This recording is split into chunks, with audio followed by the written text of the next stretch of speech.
Hello viewers, আসসালামু আলাইকুম। আমি মোহাম্মদ মোশাররফ হোসেন। ডিজিটাল যুগ আইটি ইনস্টিটিউটে আমি একজন ওয়েব ডেভেলপার হিসেবে কর্মরত আছি।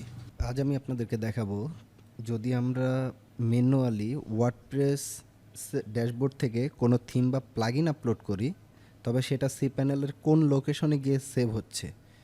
যদি আমাদের কোনো সমস্যা হয় যে কোনো থিম বা প্লাগইন আপলোড করার পরে সাইট ক্র্যাশ করেছে, সেক্ষেত্রে আমরা সিপ্যানেল থেকে সেই প্লাগইন বা থিমটিকে সরাসরি রিমুভ করে দিতে পারবো, এই পদ্ধতিটি জানা থাকলে। তবে চলুন শুরু করা যাক। এই হচ্ছে আমার ওয়ার্ডপ্রেসের ড্যাশবোর্ড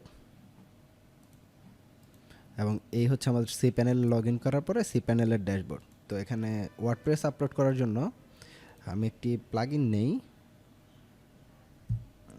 ওয়ার্ডপ্রেস প্লাগইন।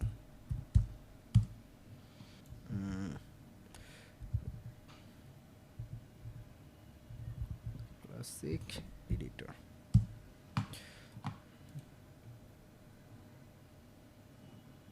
তো মনে করি আমরা এই প্লাগইনটি আজকে আমরা আপলোড করব। তো এই জন্য আমি যে কোনো সাইট থেকে এডিটরটা নামালাম। তো এই হচ্ছে আমাদের প্লাগইন। সো আমরা এখন এটাকে আপলোড করি। প্লাগইন আপলোড করার জন্য যেতে হবে আমাদের অ্যাড নিউ, প্লাগইনস থেকে অ্যাড নিউ।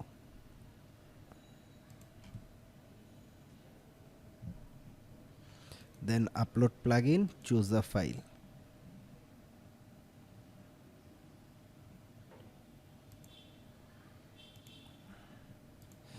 প্লাগইনটা সিলেক্ট করার পরে আমরা ওপেন দিব এবং ইনস্টল নাও ক্লিক করলে আমাদের প্লাগইনটি আপলোড হবে এবং ইনস্টল হয়ে যাবে।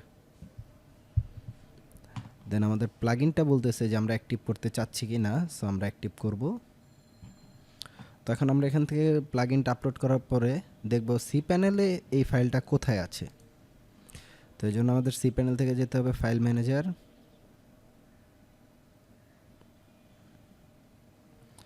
দেন পাবলিক এইচটিএমএল।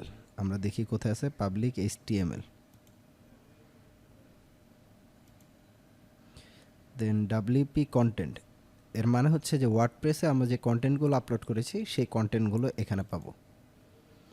এরপরে প্লাগইনস নামে একটা ফোল্ডার আছে, এখানে আমরা যেই প্লাগইনগুলো আপলোড করব সেগুলো সব এই ডিরেক্টরিতে যাবে। যদি আমরা কোনো থিম আপলোড করি ওয়ার্ডপ্রেস থেকে, সেক্ষেত্রে সেগুলো এই থিমস ফোল্ডারে যাবে। তো প্লাগইনস দেখি, এই যে আমাদের এখানে ক্লাসিক এডিটর আমরা যেটা মাত্র আপলোড করেছি, সেই ক্লাসিক এডিটরটা এখানে আছে। এবং আমরা জানি যে ওয়ার্ডপ্রেস ইনস্টল করার সাথে সাথে কিছু প্রি ডিফাইন্ড বা প্রি আপলোডেড থিম থেকে যায়।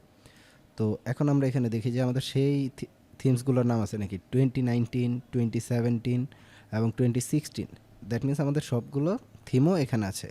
তো আমরা যদি এখান থেকে ওয়ার্ডপ্রেস থেকে যদি আমরা থিমসে যাই, সেক্ষেত্রে আমাদের থিমস আপলোড করারও অপশন আছে। তো এই ডিরেক্টরি থেকে যদি আমরা কোনো থিমস আপলোড করি, তবে সেটা সরাসরি এখানে এই ফোল্ডারে চলে আসবে। আজকের জন্য এটুকুই। ইনশাল্লাহ নেক্সট ক্লাস আমরা আরও অ্যাডভান্স লেভেলের নতুন নতুন ভিডিও আপনাদেরকে উপহার দিতে পারবো। ধন্যবাদ।